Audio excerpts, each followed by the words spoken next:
Good afternoon. Welcome to Business 360, your complete view of the stories driving business, markets, and the economy. I'm Apa Ongpin, and this is the Bilyonaryo News Channel.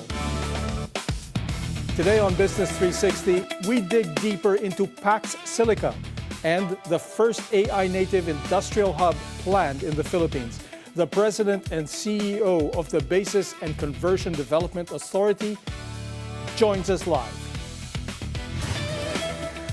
More flood control complaints are being filed left and right over alleged anomalous projects from Caloocan to Davao.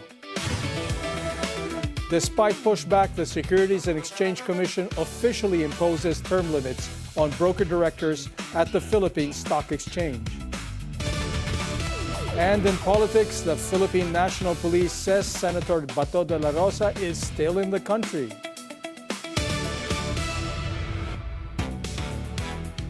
The Philippines is being positioned for a bigger role in the global supply chain and artificial intelligence. At the center of that push is the US-led Pax Silica, which will put up its first ever AI-native industrial hub in the Luzon Economic Corridor. Questions do still remain about diplomacy, capacity, and project terms. We now bring in Joshua Bincang, President and CEO of the Basis Conversion and Development Authority. Let's start by, let me ask you, for those of our viewers who are not that familiar, what is Pax Silica? Okay. First, good afternoon, Apa. Thank you for inviting us in your program. We're happy to share the developments happening on Pax Silica and the other ecosystem around it. First, about Pax Silica. Well, I think it's more than a month last month when we signed the coalition on Pax Silica in Washington, D.C. It's a coalition among, I think, 13 nations now to secure critical minerals for the industries, AI hub industries and technology that are being used for like electronics, cell phones, hospital equipment, satellites. So we're going to be part of that securing all these critical minerals and processing them for the benefits of the allied member countries. And after that, the Philippines also offered an area in Clark to be the site of the first partnership among the US-led initiative.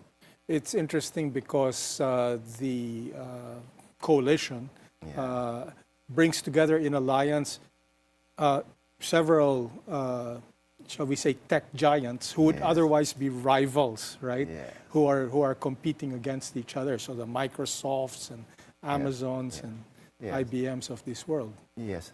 Well, it's not just US. There are even European countries. When we signed this in April, even Finland was the next to sign after us because they also have a telecom giant there.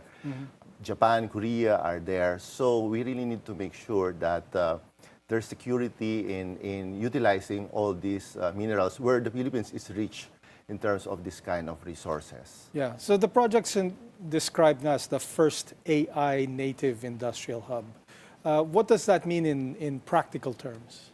Well, it means that instead, especially on the perspective of the Philippines, instead of us just exporting raw materials like nickel, cobalt, copper, well, we earn $1 billion to this kind of resources. But imagine if we will be able to process them here in our country, have the jobs to support this kind of development. It will create, it will amplify the value of these minerals into finished goods that can be used by and be exported globally. So from $2 billion, it can have a multiplier effect as times 10. So the value it can contribute to the economy is very huge. Why was New Clark City chosen over the rest of the Philippines? Was it mainly land availability, connectivity, Clark Airport access, or its strategic position within the Luzon Economic Corridor? Well, thank you. I think you answered all those factors that create a convergence of reasons on why they've chosen Clark, specifically New Clark City. First, when I was asked about joining, the interest on joining this project, they asked about the availability of land. It's good that Clark has more than 10,000 of hectares of lands available, and they asked for around 5,000 acres, which is around 2,000 hectares. But we told them we only have available for this kind of industrial development around 4,000, which the U.S. government agreed to consider taking them. And then second, for us, the main attraction of Clark is really the international airport. We have a beautiful airport there. And so it serves as a logistic center for bringing in and out of this kind of products. In fact, there are two American giants who are operating logistic business there. Just 2 days ago or 3 days ago, we break ground for a huge sorting facility in Clark by FedEx. Okay. FedEx is coming back big time. Great. Yes, That's good so news. they're going to build around close to 80,000 square meter of facility, and they will complete it in 2 years. And this year, UPS is opening also a 30,000 hectare sorting facility. So this kind of ecosystem is very important also for this kind of AI hub technologies and innovation to be transported easily, unimpeded globally for the member countries as well. Yeah, well, you're going to need that, high-speed rail link to Subic, huh? Yes. I mean, because Clark is landlocked. You have no Yes. seaport. Yes. Yes. So that's important. You need that. Well, since 2008, we already have the Subic-Clark-Tarlac Expressway. I know, so it's a dedicated expressway. But we are also in talks with U.S. companies to construct a dedicated pipeline that will bring fuel from Subic Bay to Clark Airport because of the presence of these huge foreign logistic carriers and also the requirements of the airport. So in a way, it will assure supply of fuel for this operation of these aviation-related companies. And second, it will also reduce the cost and also reduce pollution. So it works very in accordance with our plan to make really Clark the center or the hub of this kind of industries. Yeah, apart from jet fuel, power is also going to be a huge consideration. This AI business, it's a power hog, huh? Yes, they're power thirsty. That's true. During our Luzon Economic Corridor meeting last week, the head of the State Department assigned for the Luzon Economic Corridor, we call her Ambassador Barriaba, she asked me categorically about the challenges that will make this project very successful or to fly off, about the supply of water and power. So for the power, we're already doing partnerships to make sure that there will be reliability, there will be supply, and also it's in accordance what the requirements of the locators. It's green or even the cost factor. So we are about to announce a 500 megawatt solar farm inside New Clark City. Fantastic. This is by a foreign firm, so it's a huge foreign direct investment. So it's like the first embedded power plant inside New Clark City. So it will give assurance and confidence to the locators there that there's an available power nearby. It's just next to your site. And then second, apart from the jet fuel that we are working with the U.S. company to have a pipeline on Esitex, we're also working for a second line to deliver LNG or gas. We're also looking for an embedded power plant because solar is not really a base load power. Yeah, you of course. cannot rely on it on 24/7. Few hours in a day, yes. But it's good also that the Department of Energy requires solar producers that if they are producing at least 100 megawatts of power, they should be allocating 20% with battery storage to make sure it will increase the usefulness of the solar energy. But we're also working to have an embedded power plant to make sure that there's also a base load power. And the third one, I am in talks in final discussion with the NGCP, with the National Grid Corporation of the Philippines, NGCP, the grid operator of the country, to provide a dedicated connection inside New Clark City. right now, their existing facilities are around 16 kilometers away from New Clark City. So I offered them different options. First, we can advance the cost just to make sure that we can assure... You're going to need that power. Yeah, so that we can assure our locators that the power will be there 24/7. And then second, we're also offering our properties as right-of-way. Because a big challenge of these projects are right-of-way. Yeah, of course. So we're offering our alignment on SETEX to make sure that there will be an unimpeded flow of that line going inside our property. So it will serve also as a channel for us to bring power from the grid, and even for our embedded power plant like the solar to sell to the market as well. So we're targeting to have that. It's around 7 billion pesos, but we're willing to partner with NGCP to make sure that it's there when the locators will start operating their plants inside New Clark City. Who are your first locators? Do you have any signed contracts already? Well, we already have existing locators inside New Clark City. We have Australian companies, but for the Pax Silica, our partners from the initial stage is the U.S. government. So we're coming up with a framework on how to develop the 4,000 acres pre-identified. It's good that Undersecretary Helberg visited the site last Monday. Oh, she did? Together with 20 U.S. companies at least. So he was able to see up close the site. It's already available for development because it's beside infrastructure-ready development. Like there are roads, there are utilities, so they just need to clear the area for site development. But point is, we are ready on moving on the next stage, which is coming up with technical assessment.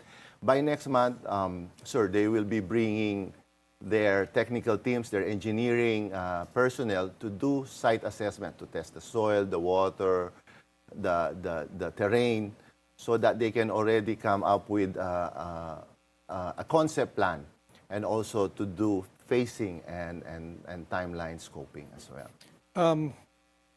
Are you looking at any other significant infrastructure gaps besides power, roads, and water? Well, we're also finalizing our project on the ICT. On the ICT, because we need to put up those internet ICT network inside New Clark. So we are being assisted by the Asian Development Bank, and soon we will be conclude the procurement for a JV partner that will also lay down the fiber optics in the area. So all the elements that are required by the U.S. partners, when we sat down with them this week, we are already in an advanced stage of preparation or even construction.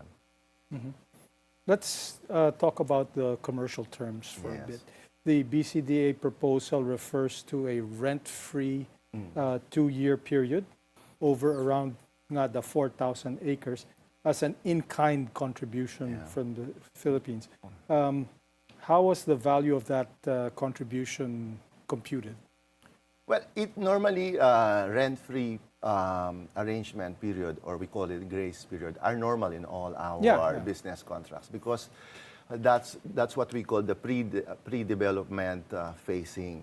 That's the time they're going to do studies, feasibility studies, planning, detailed design. So they will not yet touch the ground by constructing. But parang reserved lang. Reserved. So it's really necessary to have them. And normally, we offer 2 to 3, 5 years kind of grace period, depending on the scale or complexity of the project. But they only ask for 2 years, so we told them, yes, we're going to accommodate your request for a rent-free. But on the 3rd year, moving forward, they're gonna start paying the rent, the lease. And usually, we have different business model structures that will govern the arrangement on the commercial side of the partnership. Can be revenue sharing, it can be rent payment, or a combination.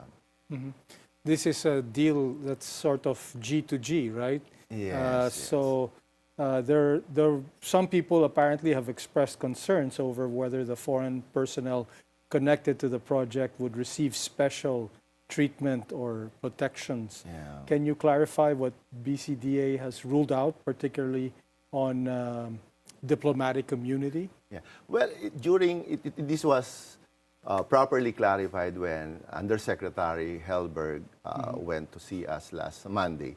So they were very particular about the concern on that aspect. So he already laid down the arrangement on that aspect, meaning they will not be seeking like immunity on the criminal or civilian laws, but we will just be focusing on the commercial and business aspect of the partnerships. And there are several models worldwide where two governments work together to come up with the development of an economic zone to the advantage and benefits of both member countries. Yeah.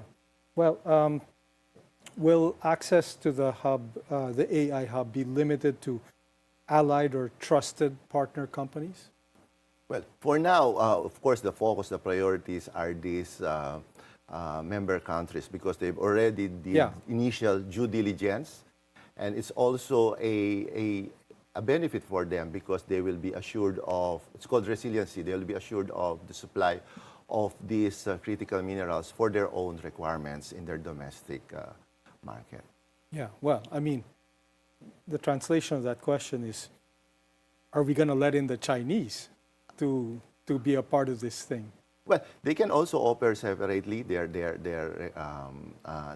proposal for us for this kind of arrangement as well. In fact, in Clark, we have several partners with different countries. We have Koreans, Japanese, Australians. So we're not just limiting our partnerships to these specific members. But point is, if something good of a proposal would come to our table and we see it that it's really beneficial for the country, then we will definitely give it a serious look and thought. Okay. So finally, what should we, the public, watch for in the next, let's say, 6 to 12 months as proof of that Pax Silica is moving into actual implementation? Well, the good thing is among those, good thing that during the visit of the State Department last Monday together with the U.S. tech companies, they were able to see the site. And I can see from their face, they're already imagining where to position their companies in that land that we are offering to them. As I mentioned earlier, by June, we will have a joint site assessment. Just give us around 2 months to come up with a due diligence on the site. But simultaneously or parallel to that technical studies, we will also gonna finalize the commercial arrangement and contractual framework for the project as well. But within the year, we will be announcing already a definitive contract arrangement between the partner, which is the U.S.-led, for the 4,000-acre Pax Silica hub. Okay. Well, that, it's very exciting for BCDA. I mean, this is really nation building, diba? Yes, sir. This is beyond BCDA. This is beyond Clark. It's for the country because it offers an opportunity for us to really surge in terms of industrialization. For the longest time, we were having challenges in attracting investment, but with this kind of opportunity, and we want to make sure we keep the momentum and interest. Even in Singapore, after his visit here in our country, the Undersecretary keeps on talking about the Pax Silica. So you can see where his interest really is very heavy on, which is really on our project in Clark. Yeah. Well, that's great. Thank you very much, Joshua Bingkang, who is the President and CEO of the BCDA, the Basis Conversion and Development Authority. It was a pleasure having you here. Thank you for sharing your time with us. Thank you very much also, Apa. More stories when we return. Business 360. We'll be right back.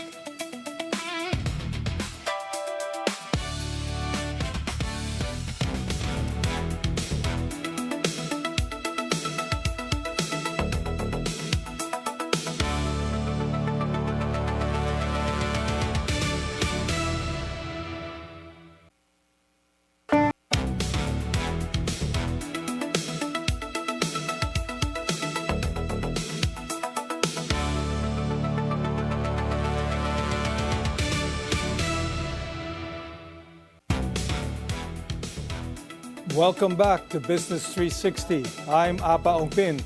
It's official after much pushback. Broker directors at the Philippine Stock Exchange will now face a term limit, but with a grace period. The new rule was issued under the Securities and Exchange Commission's Memorandum Circular Number 17. PSC broker directors may serve a maximum of 10 cumulative years. The policy also sets a cooling-off requirement. After 5 cumulative years of service, broker directors must take a 1-year break before they can run again. But the rules will not take effect all at once. The SEC gave incumbent broker directors a 2-year grace period, which means they may finish their current terms and still be eligible to run in the next 2 annual elections. SEC Chairperson Francis Lim says the measure aims to strengthen market governance, limit potential conflicts of interest, and align the country with international best practices. Now that the term limit is official, some capital market executives are weighing in. BDO Capital President Ed Francisco says it was good of the SEC to adjust some of the limits to allow a better transition for incumbent broker directors. BA Security President Brian Ang says the policy could help strengthen corporate governance standards and bring the Philippines closer to international benchmarks. He said this could also help attract more capital flows into the market. The SEC's proposal has been criticized by some broker directors as well as the Philippine Association of Securities Brokers and Dealers Incorporated. The group previously said the move could undermine shareholder rights and make the Philippines an outlier among ASEAN capital markets. It said the term limit could deprive the PSC from the expertise of experienced directors. The policy is expected to affect several long-serving PSC broker directors, including Maria Vivian Yuchenko, who has served for 28 years, Eddie Gobing, who has served for 25, and Wilson C., who has served for 12. As Davao gets drawn deeper into the flood control controversy, a lawmaker claims supposedly anomalous flood control projects in Davao City amount to 4.4 billion pesos. ACT Teachers Party List Representative Antonio Tino told BNC's memo that 80 projects should be investigated by the government. He said billions of pesos were allocated to these contracts. He noted that more than 100 projects were listed under the General Appropriations Act from 2019 to 2022 in the area.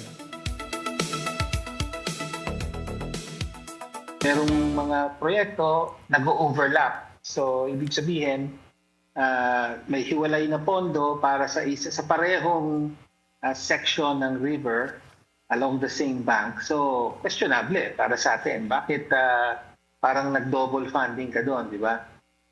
So, yun, overlapping. Meron parang short-changing ang tawag natin. Ibig sabihin, yung budget is for ganito kahaba, let's say 150 meters of revetment. Pero sa accomplishment report na fully paid ay 70 meters lang yung haba nung completed project. So may mga ganun tipo rin. Tapos merong marami ay mga walang detalye at all.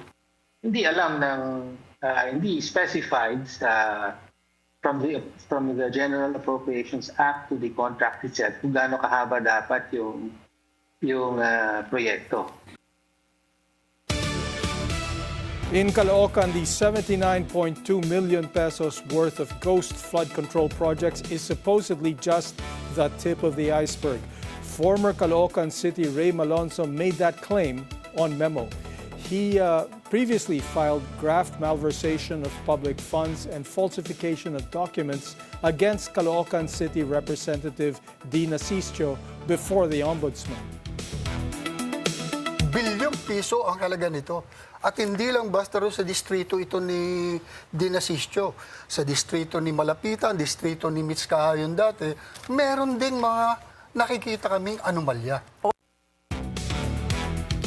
Sischo had denied ghost projects in his district. He claimed that Malonzo filed the complaint with political motives ahead of the next elections. Batangas 1st District Representative Leandro Leviste plans to file a new complaint against the DPWH over alleged irregularities in flood control projects. Leviste said he's still consolidating documents and other evidence for the complaint, which he plans to file in the coming weeks. Leviste also says the investigation should not be limited to Bulacan, claiming similar issues may be present in other district offices, including Batangas. Senator Bato Dela Rosa is allegedly still in the country, at least according to the Philippine National Police. The PNP says the senator will be in safe hands if he voluntarily surrenders to authorities. If Dela Rosa surrenders or is arrested, the PNP says he will be immediately turned over to the Department of Justice. The National Bureau of Investigation has assigned a team to focus on the search. The challenge is he's from the law enforcement, so he knows how law enforcement think and move, though. But of course, eventually, yung mga ganyang bagay naman, you can never escape the long arm of the law. So mahanap at mahanap ka. Meanwhile, Senator Robin Padilla is denying allegations that he helped Dela Rosa escape from the Senate building. In an interview, Padilla said he and Dela Rosa left the Senate properly and did not try to evade authorities.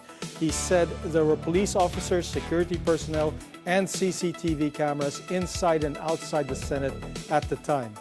Padilla also said no one stopped them as they left the premises, and that neither the NBI nor the PNP presented a local warrant of arrest.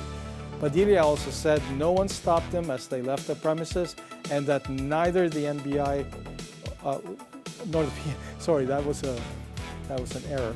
According to Padilla, this gave them no reason to believe they were escaping. A Senate source separately told Bilyonaryo News Channel that there were two reported plans for Dela Rosa to leave the Senate building. The source claimed that what was caught on CCTV was the so-called Plan B, where Dela Rosa allegedly left the Senate using Padilla's vehicle.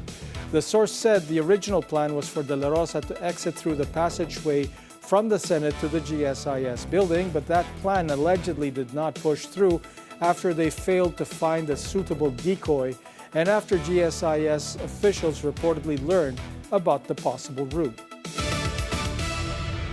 Coming up, global markets, what's moving and why. This is Business 360.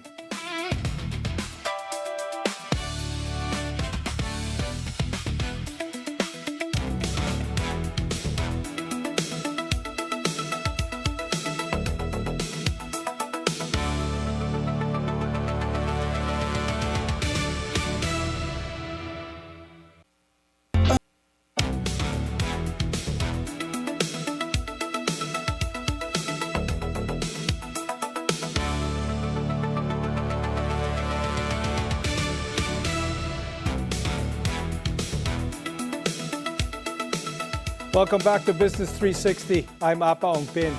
President Ferdinand Marcos Jr. allows more pork imports for this year to ease supply shortages and high prices. Under a new executive order, the minimum access volume for pork imports in 2026 will nearly quadruple to 204,210 metric tons.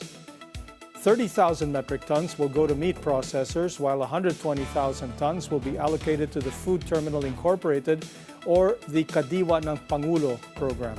Malacanang cited the continued spread of African swine fever, which has cut swine inventory and pushed pork prices up. An agriculture group is pushing for a 380 peso per kilo price ceiling on local liempo. The Samahang Industriya ng Agrikultura said government intervention is needed as retail pork prices remain high despite weak farm gate prices and increasing import volumes. The United States is opposing any toll collection in the Strait of Hormuz. U.S. President Donald Trump said the strategic waterway must be open and free. Trump also claimed Iran is losing hundreds of millions of dollars a day as U.S. naval forces tighten control over ships passing through the region. Right now, they are losing $500 million a day is what it's projected. I don't know, it sounds like a lot of money, but whether it's 500 or 200 or 300, they're losing a lot of money. There hasn't been a ship that's been able to get through without our approval. And the Navy has done an amazing job. And no ship is going to Iran, as you know. No ship is going to, or out of Iran without our approval. Trump also said the U.S. will retrieve Iran's uranium stockpile. He said the material will be destroyed to stop Iran from building a nuclear weapon. The International Energy Agency warns the global oil market could enter a, quote, red zone by July or August. A red zone means the world's oil reserves could run too low to meet demand, which would sharply drive up fuel prices.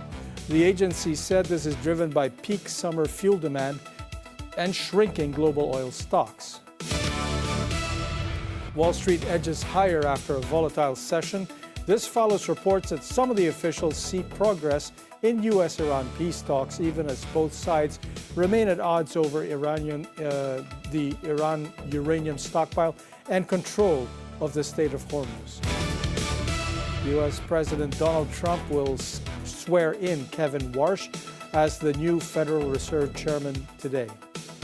The Senate confirmed Warsh on May 13 in a close 54-45 vote.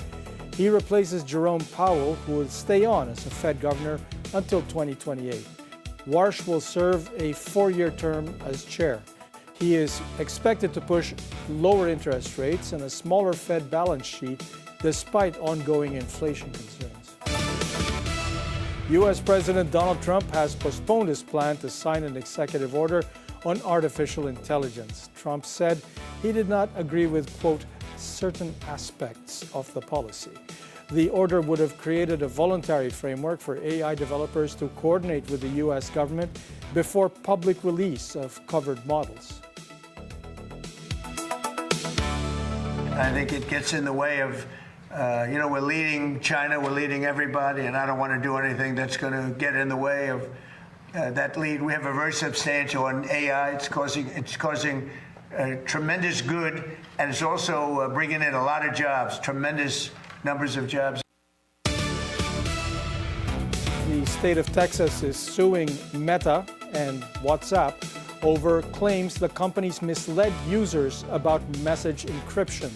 The Texas Attorney General's office said WhatsApp markets its messages as secure, but Meta can access nearly all private chats. Meta has denied the claims. The Philippine Stock Exchange Index ends the week in positive territory, tracking the rally in Asian markets. The PSEI closed at the 5,900 level, as it did yesterday. Only the services sector ended down. Metrobank posted the biggest gain of nearly 5%. Vivant Corporation plans to invest 67 billion pesos in energy and water through 2030. The Cebu-based firm said the funds will go to renewable energy, desalination, and off-grid utilities. Vivant is targeting a 30% renewable mix by 2030 and developing around 1,000 megawatts of projects. Manulife preferred shareholders have until June 4 to decide whether to stick with their current dividend structure or switch between a fixed and floating rates.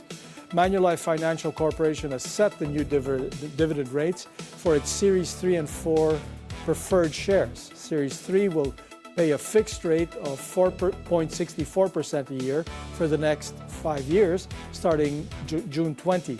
Meanwhile, Series 4 will pay a floating quarterly rate based on short-term Government of Canada Treasury bill yields, and holders who want to convert their shares must inform their brokers before the June 4 deadline.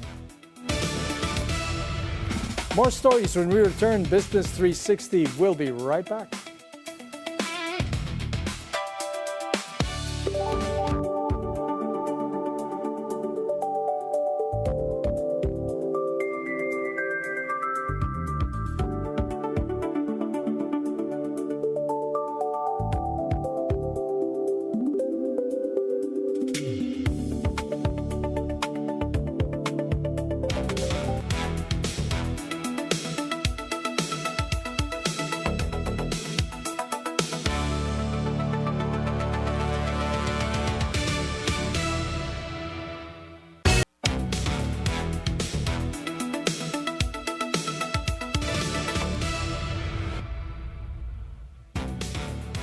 Welcome back to Business 360. I'm Apa Ongpin. The Land Transportation Franchising and Regulatory Board says Green GSM's franchise application is still under review following a string of complaints involving some of its drivers. Gia Baroga has that story. The LTFRB has also taken notice of the issues surrounding EV taxi service Green GSM of Vietnamese billionaire Pham Nhat Vuong. After BNC Mobility's report aired, many social media users shared their own experiences with the service. And while a few defended the company, most of the comments raised concerns, from driver behavior to safety issues. Others also pointed out the status of Green GSM's franchise. But LTFRB Chairman Vigor Mendoza clarifies the company is currently operating under provisional authority in Metro Manila, Cebu, and Davao. This means Green GSM only has a temporary permit for now, while its franchise application is still pending and its certificate of public convenience has yet to be issued. It's not yet up for board discussion. Hindi pa na-agenda yan at all. The franchise, under review pa yan. So, maganda yan yung mga concerns. Yeah. So we can factor it in, no? We can address those issues, consider them as far as safety issues are concerned. No, we consider the safety issues very well. And before we give the franchise, we have to make sure that the safety issues are addressed. Driver's training being one of them. Chairman Vigor says the drivers involved in viral incidents may only be, quote, 1 in 1,000. But he also stressed that if there are pending issues and proof of negligence on the company's part, these could affect the LTFRB board's final decision. And apart from the show cause orders issued by the LTO, the LTFRB has also served its own. We had issued 1 or 2 or maybe 3 show cause orders to them, which we'd like resolved, so just to make sure that these matters are addressed and they are prevented from happening again in the future. And these show cause orders would have to be resolved first before we can issue a franchise. Chairman Vigor also says Green GSM expressed interest to work with the agency to conduct regular training sessions for its drivers. The LTFRB official continues to remind everyone that safety is of utmost priority and it is a shared responsibility from the government, drivers, operators, and even passengers. Commuters are also encouraged to report incidents that would affect safety so those involved will be held accountable for what they do or fail to do. For BNC Mobility, G. Baroga. Mark your calendars, May 27, Wednesday has been declared a regular holiday in observance of Eid al-Adha. This makes May 27 a non-working day for most schools and workplaces nationwide. Eid al-Adha, also known as the Feast of Sacrifice, is observed by Muslims around the world. And that's Business 360. We'll keep tracking the moves that matter across markets, policy, and the economy. I'm Apa Ongpin. Thank you for joining us. Keep it here on BNC, the Bilyonaryo News Channel.